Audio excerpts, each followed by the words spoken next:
రథసప్తమి నాడు ఆకాశం అంతా నక్షత్రమండలం రథాకారంలో ఉంటుంది. అందుకని దానికి రథసప్తమి అని పేరు.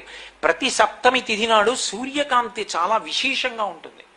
అటువంటి సప్తమి తిథి నాడు రథసప్తమి వచ్చినప్పుడు ఆ జిల్లేడాకులు రేగుపళ్ళు తల మీద పెట్టుకుని నమస్కారం చేసి సూర్యుడికి స్నానం చేస్తారు. ఎందుకు అంటే సూర్యబింబంలో ఉండేటటువంటి ప్రాణశక్తిని పుచ్చుకుని జిల్లేడాకు ఇక్కడ ఉండేటటువంటి గోరువెచ్చటి ఆ బ్రహ్మస్థానము నుండి ఆ లోపలికి ప్రసారం చేస్తుంది. దానివల్ల ఎదర వచ్చేటటువంటి విశేషమైనటువంటి వేడిని తట్టుకోవడానికి కావలసిన శక్తి వస్తుంది. రేగుపండుకి ఓ లక్షణం ఉంది, పీడ తీస్తుంది అది. అందుకే పిల్లలకి భోగి పండగ నాడు చిల్లర పైసలతో కలిపి రేగుపళ్ళు పోస్తారు, భోగి పీడ పోయింది వాళ్ళకి అని.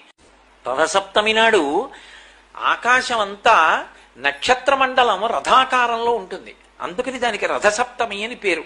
ప్రతి సప్తమి తిథి నాడు సూర్యకాంతి చాలా విశేషంగా ఉంటుంది. అటువంటి సప్తమి తిథి నాడు రథసప్తమి వచ్చినప్పుడు ఆ జిల్లేడాకులు రేగుపళ్ళు తల మీద పెట్టుకుని నమస్కారం చేసి సూర్యుడికి స్నానం చేస్తారు. ఎందుకు అంటే సూర్యబింబంలో ఉండేటటువంటి ప్రాణశక్తిని పుచ్చు